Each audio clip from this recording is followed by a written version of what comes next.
The first property that we are going to see is what happens to the time length of the convolved signal. So if we take two signals, let's say x of t, okay, and another signal which is h of t,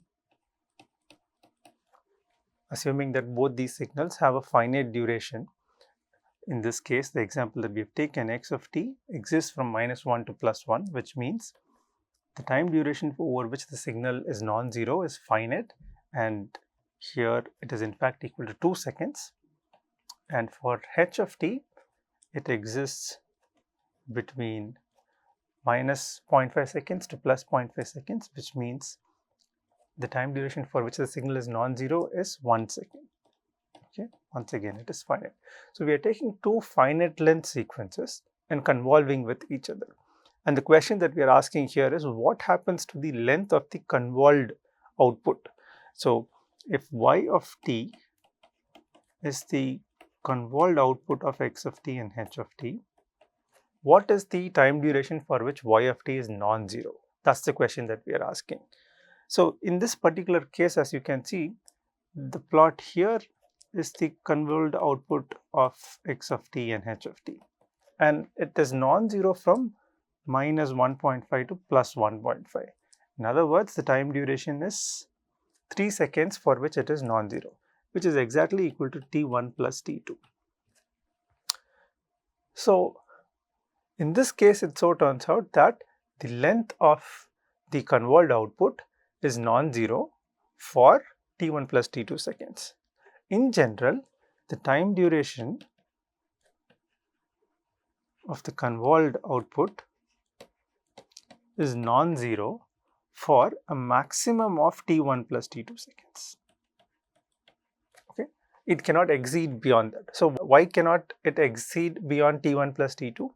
Remember what was convolution? Convolution is just taking one of the signals, let's say h of t, flipping it and then moving it from -infinity to +infinity, and at each and every point multiplying that with x of t, and then finding the area of the product and then saying that the area is equal to the value at y of t. So this is what convolution is. So at every point you are multiplying these two signals, that is one signal and the time shifted version. So obviously when you have shifted the signal beyond their non-zero duration, when you multiply both of them, what you would get is 0. So for example, in this case, so if we had shifted the signal, let's say x of t, to be somewhere lying in this region, okay, and you multiply with h of t, what you get is 0. So for this shift is more than, so this shift would be here. So the shift is more than the actual length t1 plus t2. So for this shift, the product would have an area which is 0. So we'll see this more clearly when we see the animation. So what happens here is only when the shift is within t1 plus t2, you will get an area which is non-zero. So the time duration for which the convolved output is non-zero is always going to be bounded above, that is the maximum is going to be only t1 plus t2. It can also so happen that it is less than t1 plus t2 also. So for example, if we are taking the inverse of, let's say h of t, if x of t is equal to the inverse of h of t, then the convolved output is in fact equal to the Dirac delta function, right? Which means the duration is much smaller than what was the duration of h of t and h inverse of t. So it can so happen that the convolved output can have a duration less than t1 plus t2 also. So the duration of the convolved output will be anywhere between 0 and t1 plus t2. So it cannot be more than t1 plus t2. So this is all we can say about the length of the convolved signal. Okay. So at least this tells us the maximum time duration for which we have to observe the output, beyond which we can know for sure the output is going to be 0 as long as the input and the convolved signal are going to be a finite length signal. So what if one of them is infinite? Let's say t1 is infinite or t2 is infinite. Even if one of them is infinite, then this limit, the upper limit, can be infinity. So even if one of them is infinity, then we can say that the time duration of the output can be anywhere between 0 and infinity. Okay. So as long as both the signals are together finite length duration, you can say that the output is anywhere between 0 and the sum of the individual time lengths. This is the first property. The second property is a very interesting property. What it says is, it does not really matter in what order you convolve two signals. So if I have a signal x of t and some other signal h of t, where this h can be an impulse response or some arbitrary signal. So it does not really matter in what order I convolve. That is, if you try to compute this integral x of tau times h of t minus tau d tau, it is in fact the same as the integral h of tau x of t minus tau d tau. Now you can work this out by substituting the different variable and then change the variable, and then you see that the integral is still the same. So if the integral is still the same in both the cases, then what we get is the order of integration or the order of convolution here does not really matter, which means x of t convolved with h of t is same as h of t convolved with x of t. So what does this actually mean in practice? So it gives us some interesting result when you club it with the property of associativity. So what is associativity? Associativity tells us that when you have three signals to convolve with one another, you can convolve any two of them first. In this case, we have three signals x of t, h1 of t and h2 of t. Either you can convolve x of t, h1 of t and then get an output, let us say y1 of t, and then convolve y1 of t with h2 of t, or you can convolve this h1, h2 first, get some y2 of t and then convolve this x of t with y2 of t. Both are equivalent. That's what this says. So this is the property of associativity, which says that the order in which you convolve also does not really matter. Meaning you can convolve the first two and then convolve the output with the third signal, or you can convolve the second and third and then convolve the output with the first signal. It's all equivalent.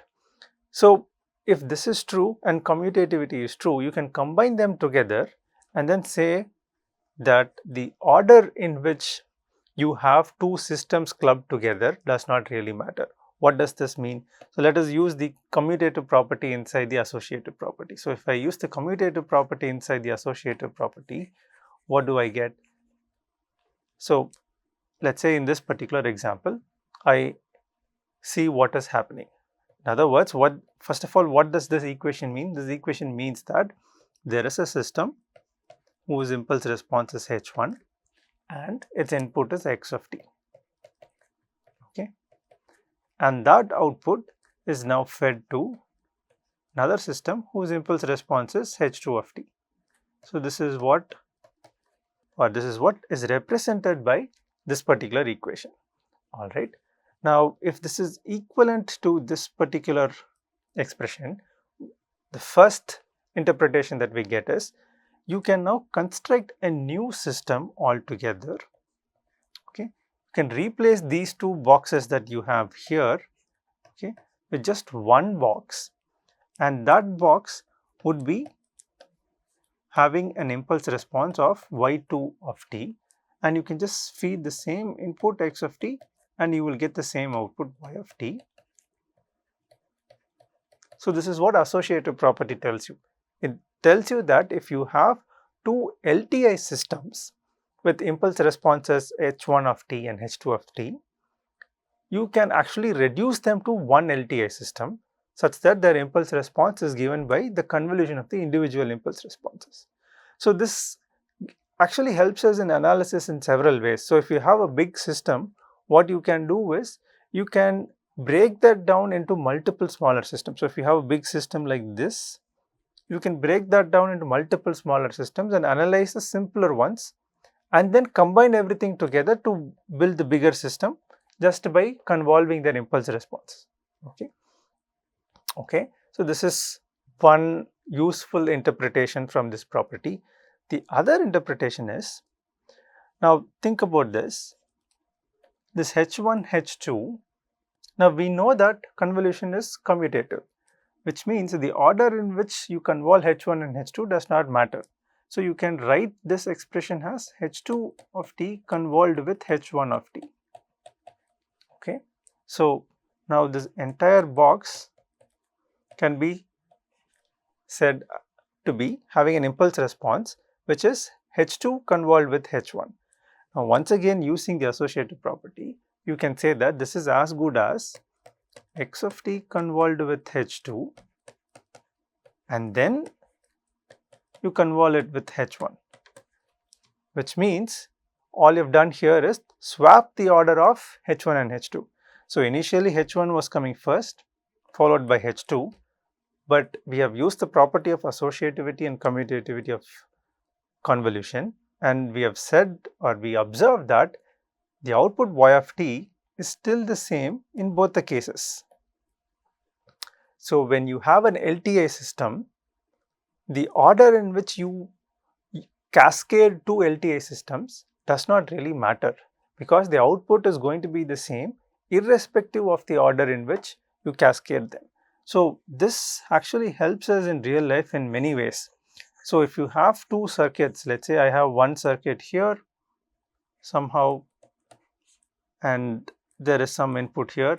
If I say that this is the output at this point and I have another circuit, let's say something like this. This is the input and output of this circuit. Now I feed in an input at this point, let's say x of t, and I want to observe the output here at this point y of t by cascading these two circuits. It does not really matter which circuit I put first if they are LTI. That's what this says. So this is very nice for us in practice, because now it does not really matter as long as you are connecting them in series, like in a cascade.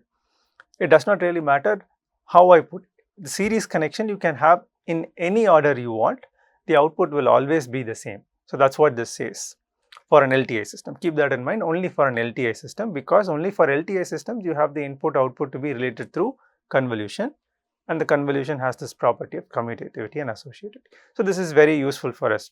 So the moment you have all your LTI systems, all the circuits to be connected in series, you really don't have to worry. As long as the circuits are LTI, you can put them in any order and you will still get the same output, which is useful for us because there are several practical constraints of how we have to pack circuits and all, right? So now this will help you in making things in a particular order which is optimal for the physical dimensions and all.